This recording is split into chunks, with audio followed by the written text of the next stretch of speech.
In the tranquil town of Rindge, New Hampshire, a horrifying tale of jealousy and manipulation unfolds, leading to the gruesome murder of Jonathan Amerault. What begins as an ordinary day quickly spirals into a nightmarish sequence of violence, deceit, and unimaginable brutality. As the dark secrets of a seemingly ordinary couple come to light, the chilling story of a man's life cut short by obsession and betrayal will leave you questioning just how far someone would go to control the ones they love.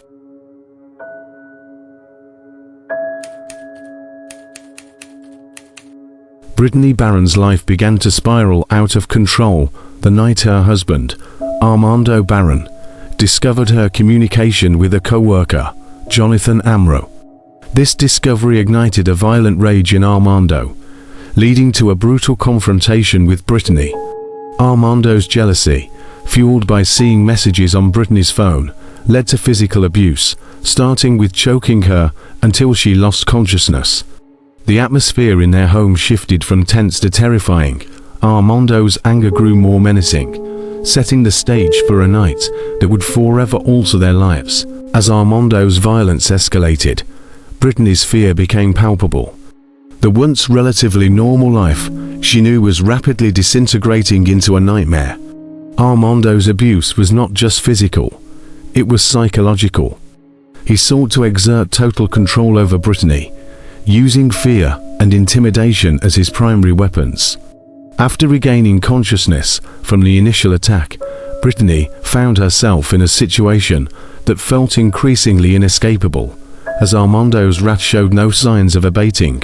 That night, Armando forced Brittany into their car and drove to a wayside park, where he intended to confront Jonathan Amerault. This was not a spur-of-the-moment decision, but rather a calculated move by Armando, who used Brittany's phone to lure Jonathan to the park.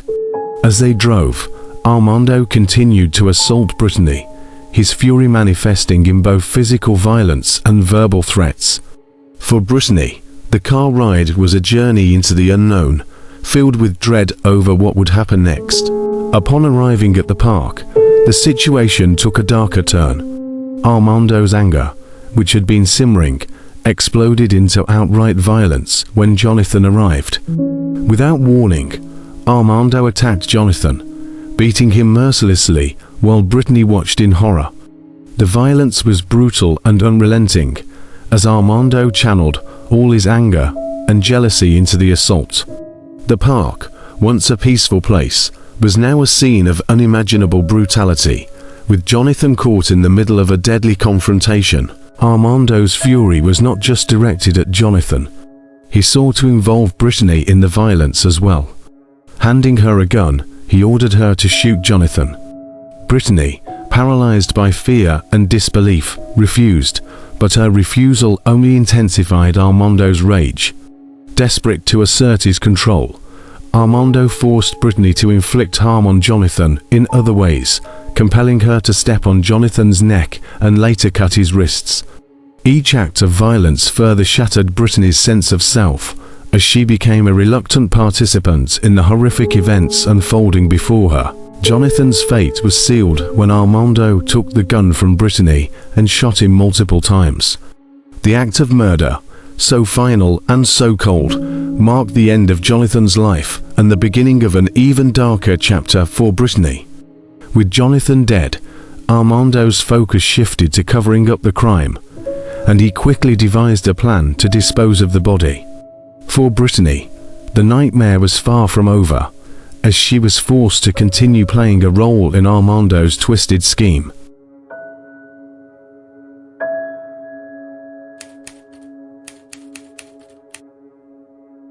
After the murder, Armando ordered Brittany to drive Jonathan's car, with his body still inside, while he followed in their Jeep.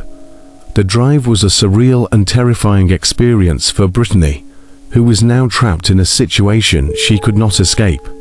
Armando's threats continued over the phone as they drove north, his control over Brittany tightening with each passing mile. The further they drove, the more isolated Brittany felt, cut off from any hope of rescue or escape. As they traveled deeper into the remote areas of New Hampshire, Brittany's fear grew. The isolation of their destination only heightened her sense of helplessness. They eventually reached a wooded area in the far north of the state, where Armando instructed Brittany to wait while he gathered supplies.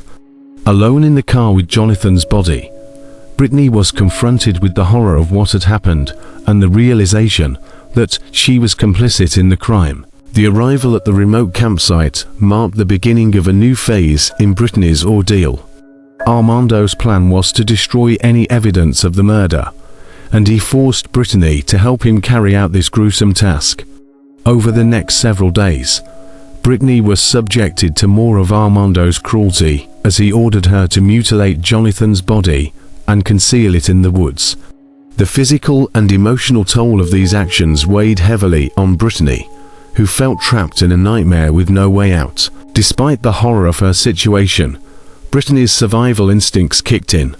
She did what she had to do to stay alive, complying with Armando's orders while quietly hoping for a way to escape. The remote location, far from any signs of civilization, offered little in the way of opportunities for rescue. Brittany was acutely aware that any attempt to flee could result in her own death, as Armando had made it clear that he would not hesitate to kill her as she disobeyed. The isolation of the campsite, coupled with the constant threat of violence, created a sense of despair in Brittany. She was forced to bury Jonathan's body, an act that symbolized the complete control Armando had over her.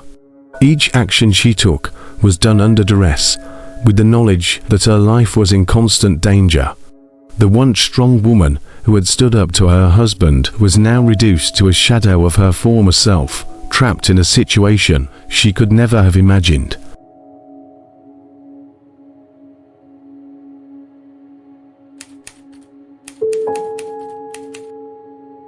The situation took an unexpected turn when bear hunters stumbled upon the campsite. Their presence provided the first glimmer of hope for Brittany, who had been living in fear of Armando for days. The hunters alerted authorities to the unusual activity in the area, leading to an investigation that would eventually uncover the truth. For Brittany, the arrival of law enforcement marked the beginning of the end of her nightmare, though it also brought with it new challenges. As authorities closed in, Brittany's role in the crime came under scrutiny. She was arrested and charged with falsifying evidence, a consequence of her involvement in the cover-up. Despite her cooperation with the investigation, Brittany faced the reality of her actions and the legal repercussions that would follow. Brittany's cooperation with authorities was crucial in building the case against Armando. Her testimony provided a detailed account of the events leading up to and following Jonathan's murder. However, it also exposed her to intense public scrutiny and judgment. The media coverage of the case portrayed Brittany as both a victim and a participant in the crime, a complex duality that would shape the public's perception of her for years to come. The investigation revealed the extent of Armando's control over Brittany, highlighting the abusive nature of their relationship. Brittany's testimony painted a picture of a woman who had been manipulated and terrorized by her husband, forced to participate in a crime against her will. The case became a stark reminder of the dangers of domestic violence and the far-reaching consequences it can have on everyone involved.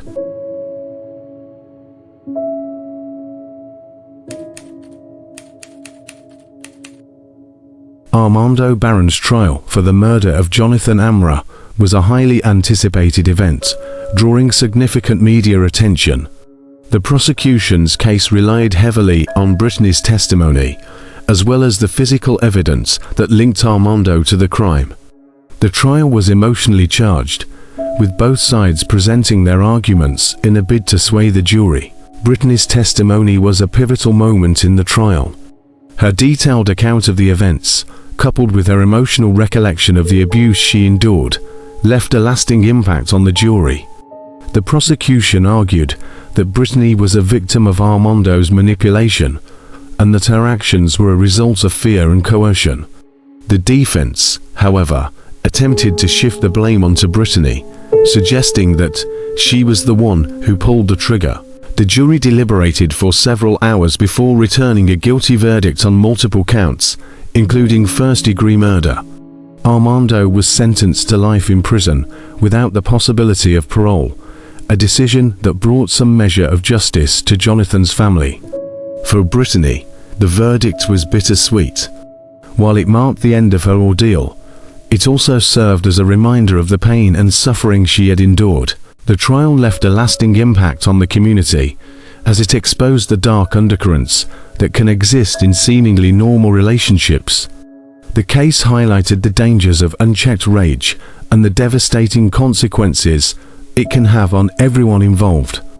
Brittany's story became a cautionary tale, a reminder of the importance of recognizing the signs of abuse and seeking help before it's too late. In the aftermath of the trial, Brittany faced the challenge of rebuilding her life. The emotional scars left by the events of September 2020 would take years to heal, but Brittany was determined to move forward. Her story serves as a testament to the strength of the human spirit and the resilience of those who survive the darkest of circumstances. For those who knew Jonathan Amerault, the trial brought a sense of closure, though the pain of losing him would never fully go away. Jonathan was remembered as a kind and caring individual whose life was tragically cut short by a senseless act of violence. His memory lives on in the hearts of those who loved him, a reminder of the impact one life can have on so many others.